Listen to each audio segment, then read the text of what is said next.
Hello everyone, कैसे हो आप सभी? उम्मीद है सभी अच्छे होंगे और अपने सपनों को पूरा करने के लिए भरपूर प्रयास कर रहे होंगे।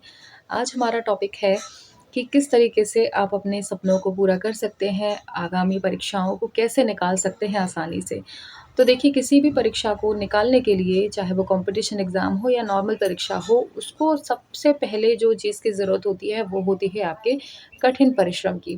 क्योंकि जब आप आराम कर रहे होते हैं, जब आप सो रहे होते हैं, तो कोई आपसे ज़्यादा मेहनत कर रहा होता है और वही सफलता को फिर लेकर चला जाता है।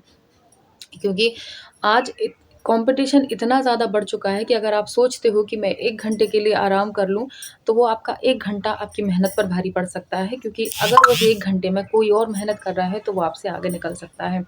आप लोगों ने कछुआ खरगोश की बात सुनी ही होगी कि जब तक कछुआ मंज़िल तक नहीं पहुँचता, वो आराम नहीं करता है और खरगोश ये सोचकर आराम कर लेता है कि मैं तो इतना फ़ास्ट हूँ, मैं कवर कर लूँगा, और वहीं वो मात खा जाता है। तो यही चीज़ आपको सोचनी है, क्योंकि ज़िंदगी भर आपको आराम ही करना है। बस एक कुछ टाइम होता है, 2, 3, 4 महीने, जितना भी आपको परीक्षा के लिए देना है, बस उतने ही टाइम आपको मेहनत करनी होती है। और इस इतने टाइम ड्यूरेशन में अगर आपने अपना जी-जान से मेहनत को कर लिया, तो ये समझ लीजिए कि सफलता आपको मिलकर रहेगी। मेहनत करना इम्पोर्टेंट नहीं है, मेहनत करना होता है इम्पोर्टेंट तब जब आप सबसे आगे रहें। सबसे ज़्यादा आपको मेहनत करनी है, क्योंकि मेहनत तो सभी कर रहे हैं, परिश्रम सभी कर रहे हैं, लेकिन सबसे ज़्यादा जो परिश्रम कर लेगा, वो विजेता बन जाता है। तो आपको सबसे आगे रहना है और इसके लिए थोड़ा आपको अपने आराम को त्यागना होगा, अपने कम्फ़र्ट ज़ोन से बाहर निकलना होगा। सब कुछ त्याग दीजिए, अपने दोस्त, रिश्तेदार, मैं शुरू से बोलती हूँ, क्योंकि ज़िंदगी में कोई काम नहीं आता, आपका जो जॉब है, आपका खुद का जो पैसा है, वही ज़िंदगी में काम आता है। नातेदारी, रिश्तेदारी वो सेकेंडरी, उसको छोड़ दीजिए, बाद में निभाते रहिए जितना निभाना है। लेकिन इतने टाइम के लिए अपने आप को बिल्कुल झोंक दीजिए। कहते हैं ना कि जब इंसान डूबने वाला होता है और जब डूबने से बचने के लिए जो वो मेहनत करता है कि मैं कैसे भी करके बाहर आ जाऊँ, बस ये समझ लीजिए आपको वैसी ही मेहनत करनी है। अपने आप को डूबने से बचाना है, क्योंकि मेहनत नहीं करेंगे, कुछ सफलता हासिल नहीं करेंगे, तो आप डूबे हुए समझिए अपने आप को।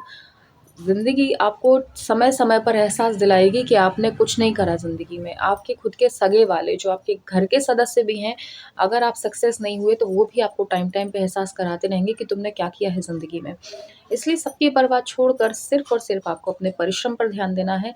आपने सही परिश्रम कर लिया, तो सफलता आपकी निश्चित है।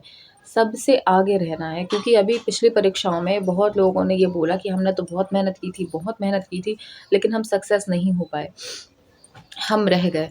तो वो आपने सक्सेस की थी, आपने मेहनत की थी, लेकिन आपसे ज़्यादा किसी और ने मेहनत की थी। और हमारे मध्य प्रदेश में थोड़ा-सा वो भी है, जातिवाद है, उसके कारण भी कई कैंडिडेट्स रह गए थे। लेकिन तो आपको उस हिसाब से, आपकी जो कैटेगरी है, आपको उस हिसाब से मेहनत करनी है, ताकि आपको सक्सेस मिले। अपनी एटलीस्ट जो कैटेगरी है, उसमें सबसे आगे रहने की कोशिश कीजिए। अगर आप जनरल से हैं, तो कोशिश कीजिए जनरल का जितना कट ऑफ रहेगा, मुझे तो उससे आगे ही रहना है।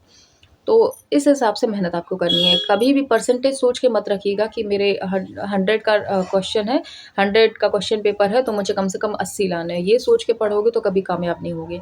हमेशा सोचो 100 का है तो एटलीस्ट मुझे 98 लाना है। ये सोच के पढ़ोगे तो 90 तो ले ही आओगे, 95 तो ले ही आओगे। हमेशा आगे रहने की कोशिश करो, पीछे का मत सोचो कि इतने आ जाएँ तो मैं सेफ हूँ। आपको सेफ नहीं रहना है, आपको सक्सेस होना है।